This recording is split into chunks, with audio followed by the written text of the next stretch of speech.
तो जैसा कि पिछले एपिसोड में हमने देखा था, वांगलिंग फिलहाल वो जो स्वॉर्ड सीड था अब उसे रिफाइन करने लगा था। अब आगे और फिलहाल ये यिन ऑरा, यानी कि जिसे हम कोल्ड ऑरा भी कह सकते हैं, कोल्ड फ्लेम भी कह सकते हैं, उससे इस म्यान को रिफाइन कर रहा था। समय बीतते जाते 3 दिन निकल चुके थे। ये जी अब ये वापस भी आ चुके थे और आने के बाद इनके विचार थोड़े अलग चल रहे थे, क्योंकि फॉरेन बैटल ग्राउंड में जाने के लिए 2-3 टीमों को शायद एलिमिनेट करना ही पड़ेगा।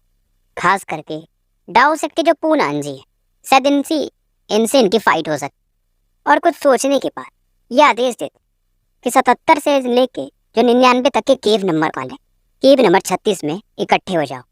उसके बाद ये अडाई की तरफ देखते और कुछ तो इनके दिमाग में विचार आते और मूरोंग की तरफ एक टोकन उछाल देते। मूरोंग इस समय बाहर तो जा रहा था, पर ये काफी ज्यादा खुद को अच्छा फील कर रहा था। पहले ये केव नंबर 82 में था और अब ये 72 में चला गया।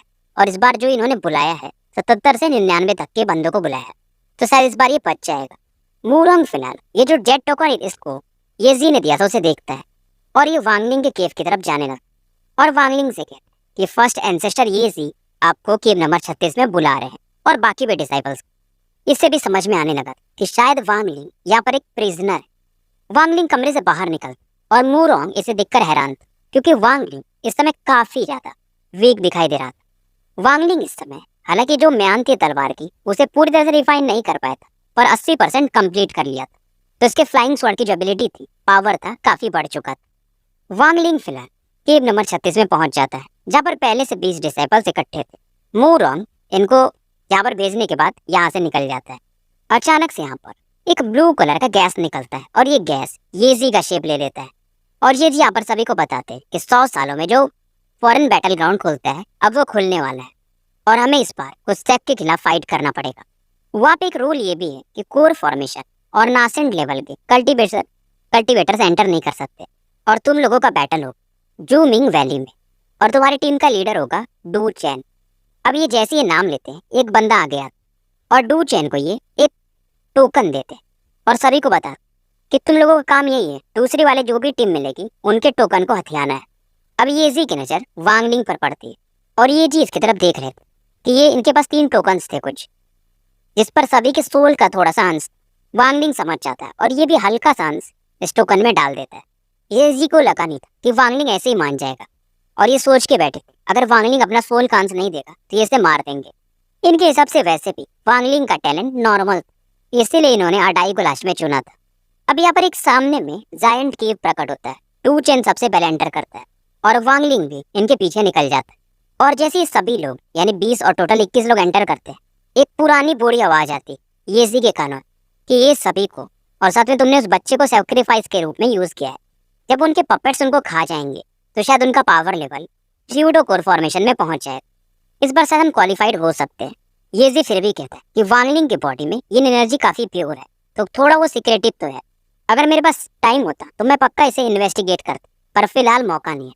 मेरे पास वैसे भी 3 महीने हैं जीने के लिए, क्योंकि फॉरेन बैटल ग्राउंड में जब ये जाए इसे मालूम है क्या पता ये बचेगा भी नहीं। और ये जो सामने वाले की आवाज आई थी उसको ये लोच आकर के बुलाता कि तुम अडाई का जो पावर है उसे कोर फॉर्मेशन स्टेज पर बूस्ट कर दो और साथ में मेरे लिए एक अच्छा पपेट ढूंढ लो। वापस आने के बाद फॉरेन बैटल ग्राउंड मैं जंगल में जाऊंगा और मेरा जो छोटा भाई है वो उसके सोल को मास्टर के लिए हम यूज कर पाएंगे, यानी मास्टर उसको डिवोर कर सकते। लुओचा मान जाता है। इधर सीन शिफ्ट होता है और जो जूमिंग वैली थी उसे दिखाया जाता है। यहाँ पर अचानक से एक दरवाजा खुलता है और एक के बाद एक कई सारे बंदे यहाँ से बाहर निकलते और सभी बंदों के आसपास कॉफिन्स देखा जा सकता था सिवाय एक के, और वो था वांगलिंग। और ये जो बंदा था डूचे, इसी के पास वांगलिंग के सोल का हिस्सा था, यानी जो टोकन था उस पर। और जैसे लोग प्रकट होते हैं, वांगलिंग अचानक से अपने फ्लाइंग स्वॉर्ड से उस बंदे पर अटैक करने लगा, जब तक कि वो बंदा कुछ कर पाता। हालांकि डिफेंस मेथड ये यूज कर, पर वांगलिंग उसका गला उड़ा देता है और वांगलिंग तुरंत ही वो जो टोकन था उसे अपने बैग में रख लेता। बाकी जो 2 कल्टीवेटर्स जो कि उस बंदे के समान ही स्ट्रॉन्ग थे, डू चैन के समान, ये अपने टोकन्स को यहाँ पर पटक देते हैं और यहाँ पर एक पिंक स्मोक सा निकलता है और ये दोनों बंदे जहाँ से निकले थे यानी जिस गेट से, उसी के अंदर फिर से घुसने लगे। पर इस समय वांगलिंग एक चीज देखकर हैरान, जितने भी यहाँ पर डिसाइपल आए थे सभी के पीछे में इनका एक कॉफिन था और इस समय हर एक कॉफिन से एक एक पपेट निकल रहे थे जो कि मानो मुर्दे थे, पर सभी के सोल को डिवोर करके ये ह्यूमन फॉर्म लेने लगे थे।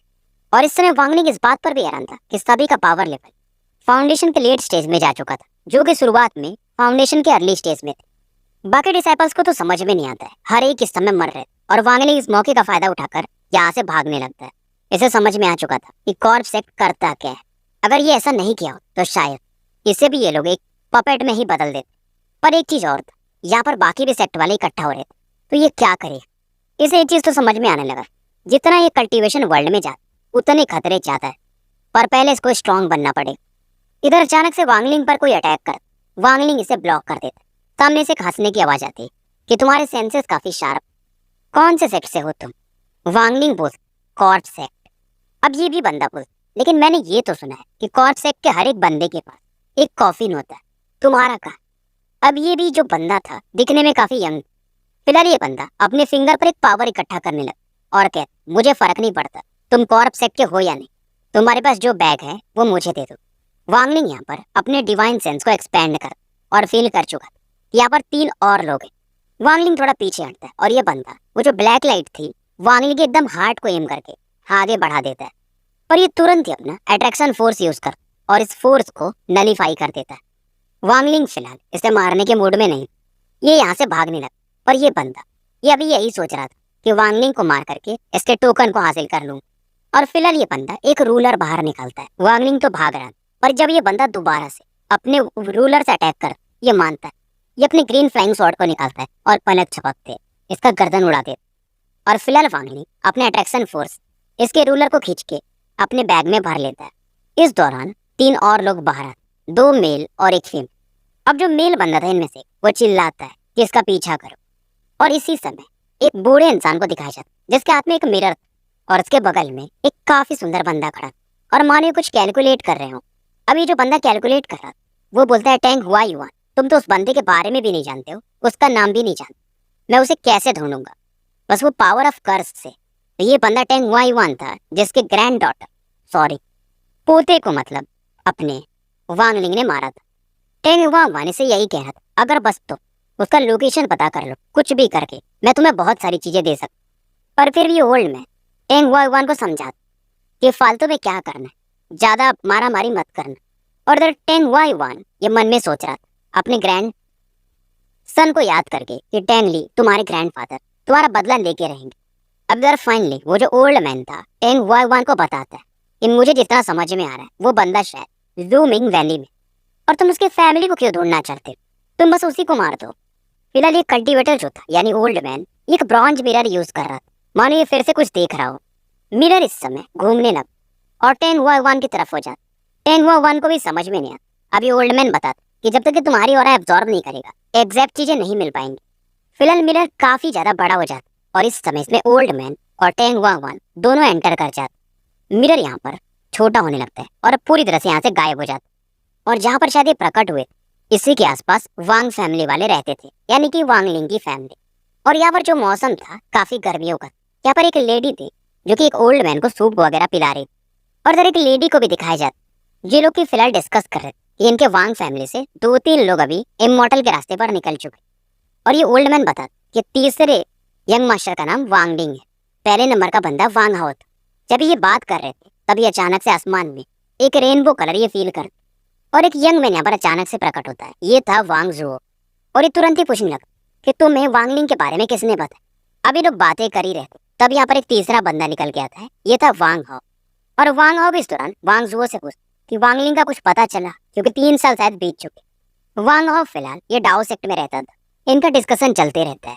एक था 7th लेयर पे और एक था 11th लेयर पे, और ये वांगलिंग के बारे में बात कर रहे हैं कि शायद वो 15th लेयर या शायद उससे भी ऊपर जा चुका हो। ये बातें कर ही रहते तभी आसमान में एक मिरर चमकता है, पेज खुलता है और 2 लोग बाहर आते हैं। इनमें से एक जो था वो इमॉर्टल ऑरा के साथ, और ये था टैंग हुआ युआन।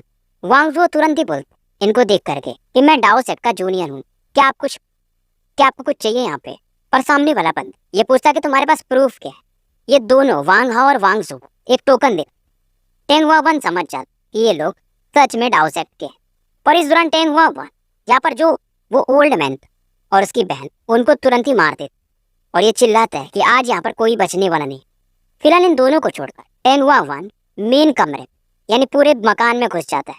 वहीं दूसरी तरफ वांगलिंग ये जूमिंग वैली में लगातार भटक रहा था और इसके बीच 3 लोग अभी भी पड़े हुए थे।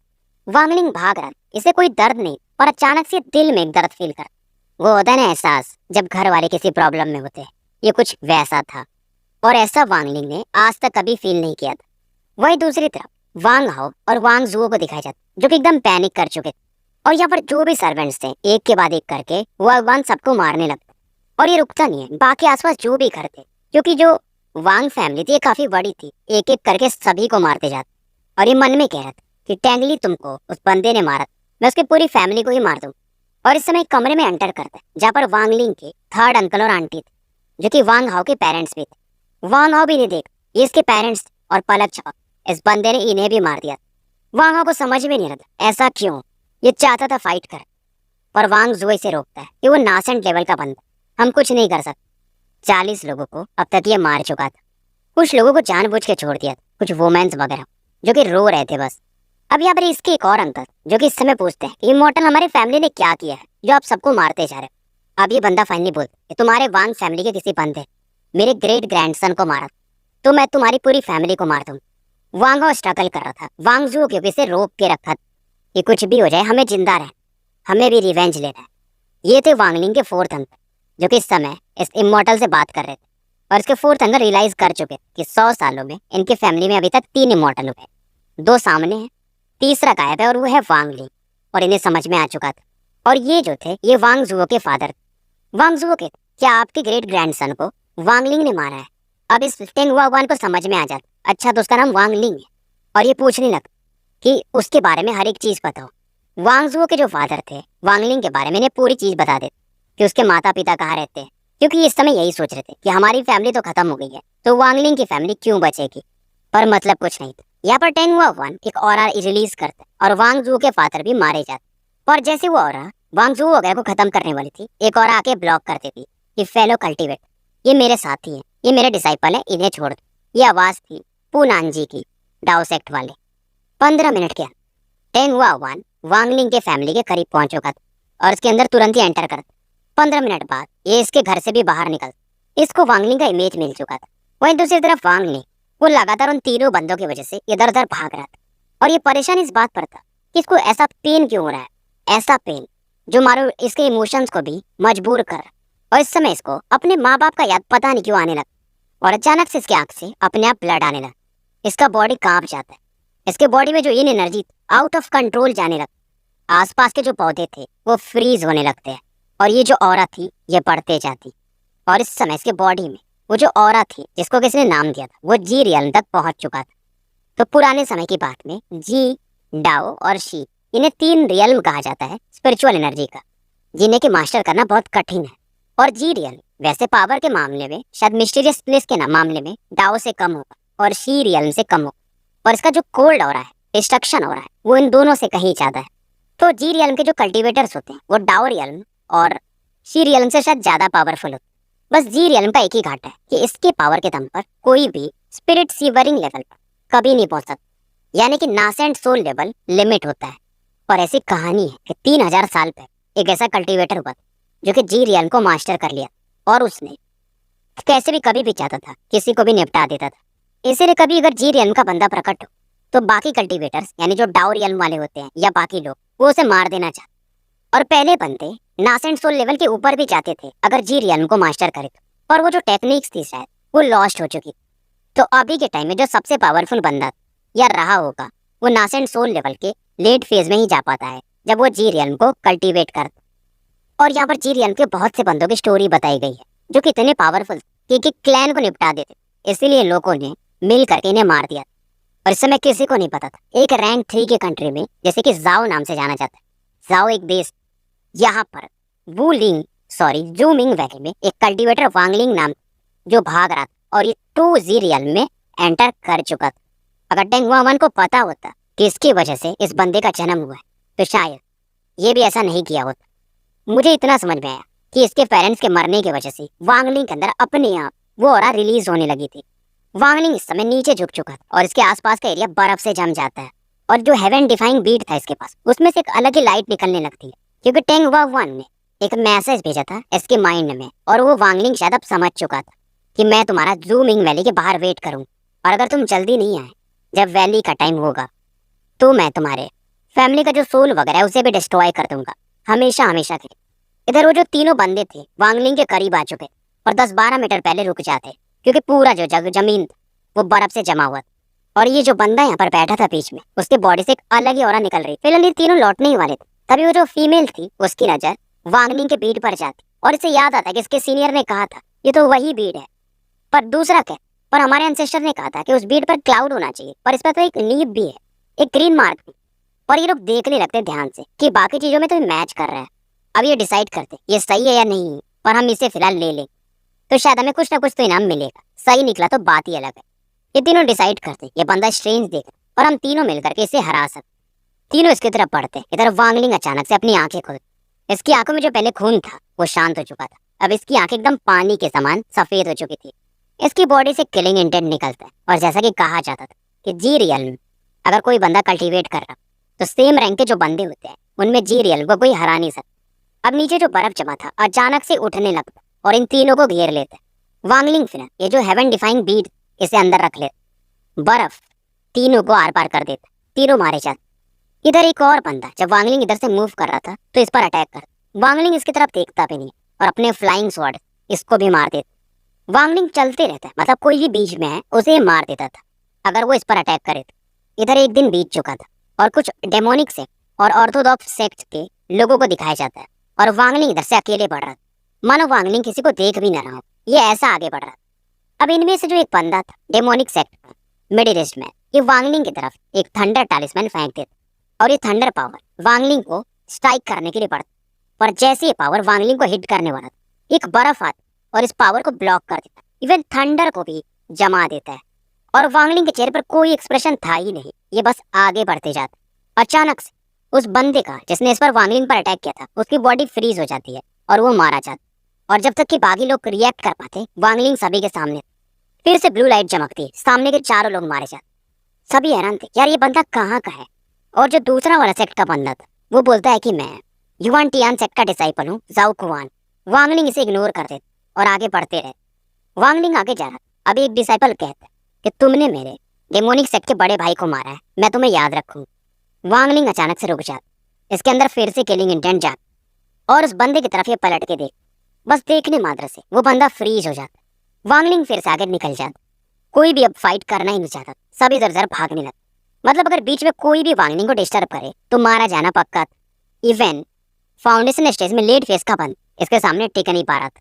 3 दिन बीत चुके थे और वांगलिंग के द्वारा मारे गए लोगों की संख्या मैं भी नहीं गिन सकता। तो स्टोरी को यहीं समाप्त कर